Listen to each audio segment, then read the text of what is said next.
Hello everyone, welcome to our channel. ప్రస్తుతానికి బంగాళాఖాతంలో ఏర్పడిన ఉపరితల ఆవర్తన ద్రోణి ప్రభావంతో అతి భారీ వర్షాలు నమోదవుతుంటే నైరుతి రుతుపవనాలు తెలుగు రాష్ట్రాల్లోకి విస్తరించడంతో మే 27 నుంచి 31 వరకు కూడా అత్యధికంగా వర్షాలు నమోదు కానున్నాయి.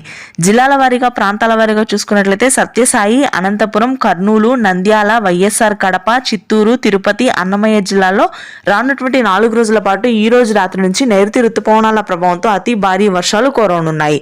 ఇక ఆ తర్వాత కోస్తా తీర ప్రాంతాల్లో కూడా భారీ వర్షాలు ఉంటాయి. శ్రీకాకుళం, విజయనగరం, విశాఖపట్నం, అనకాపల్లి, పార్వతీపురం, మన్యం, అల్లూరి సీతారామరాజు జిల్లాల్లో అతి భారీ వర్షాలు కురుస్తాయి. కృష్ణా, విజయవాడ, తూర్పుగోదావరి, పశ్చిమ గోదావరి, గుంటూరు, ఒంగోలు ప్రాంతాల్లో కూడా తేలికపాటి నుంచి మోస్తరు వర్షాలు ఇవాళ రేపు నమోదవుతాయి. మే 28 నుంచి అతి భారీ వర్షాలు కురవనున్నాయి. ఇక తెలంగాణ వ్యాప్తంగా కూడా భారీ వర్షపాతం ఉంటుంది. మధ్య తెలంగాణ, అదేవిధంగా ఉత్తర తెలంగాణ ప్రాంతాల్లో అత్యధిక వర్షాలు ఉంటాయి.